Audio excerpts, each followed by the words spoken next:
Sampurasun. Pemirsa, selamat berjumpa kembali bersama saya dari Study Blog Wirata Sunda dalam acara belajar membaca dan menulis aksara Sunda.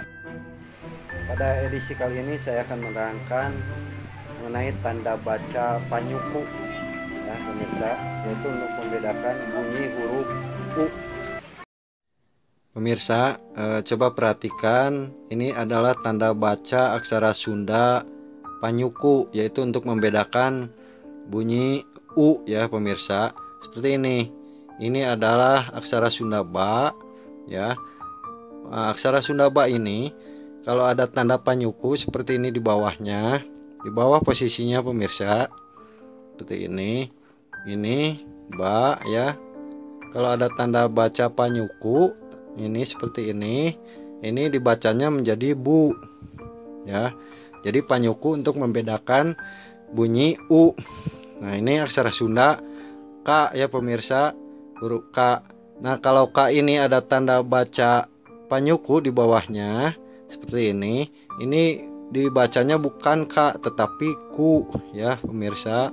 Seperti ini. Jadi ini kalau ini Ba, kalau ada Ba ini huruf Ba ini ada tanda baca Panyuku menjadi Bu ya. Ini K kalau ada tanda baca Panyuku di bawahnya menjadi bukan K lagi tapi Ku ya. Ini Ba jadi Bu dibacanya Bu. Buku ya, jadi penulisan buku seperti ini. Nah, ini huruf aksara Sundara ya. Kalau di bawahnya ada tanda baca Panyuku seperti ini bukan Ra lagi tetapi dibacanya menjadi Ru ya. Ini aksara Sunda K. Kalau ada tanda baca Panyuku menjadi dibacanya Ku ya. Nah, ini jadi ruku nih, ruku penulisan seperti ini ya pemirsa. Nah, ini adalah tanda baca aksara Sunda Panyuku untuk membedakan bunyi U ya. Posisinya di bawah ya, di bawah huruf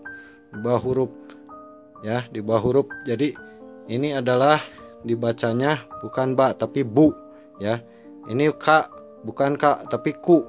Jadi buku, ruku ya pemirsa.